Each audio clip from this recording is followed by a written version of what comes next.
И покрај советите од министерот за земјоделство Љупчо Димовски и другите релевантни фактори во државата за обединување на земјоделците и сите кои се засегнати со производството и прометот на оваа култура, во Кочанската котлина се уште низ разни форми се манифестираат импровизации.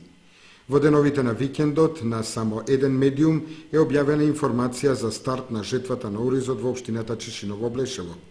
Градоначалникот Јордан Чолевков во костум се сликал со срп и ракатка ориз и објавил свечен почеток на жетвената кампања. Човек да не знае дали да се чуди или не.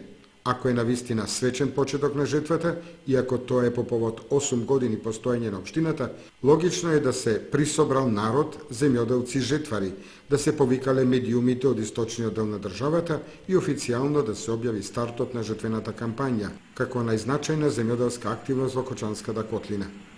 Земјоделците од Кочан и Зрновци исто така најавуваат почеток на жетвата за неколку дена, што ќе зависи секако од временските услови. Во Виничко-Блатечкиот регион исто така планираат старт на жетвата, како и во Штипскиот.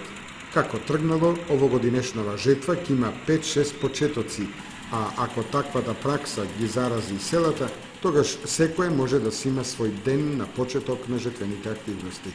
Заради зачувување на интересите на оризопроизводителите во целиот регион, можеби најдобро ќе биде да се обединат сите во еден заеднички почеток.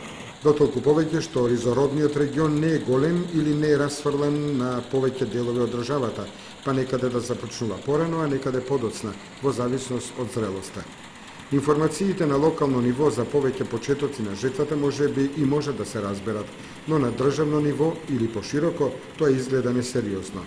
Впрочем, ниту кај јаболката, ниту кај грозјето, ниту кај другите земјоделски култури нема повеќе почетоци на берба.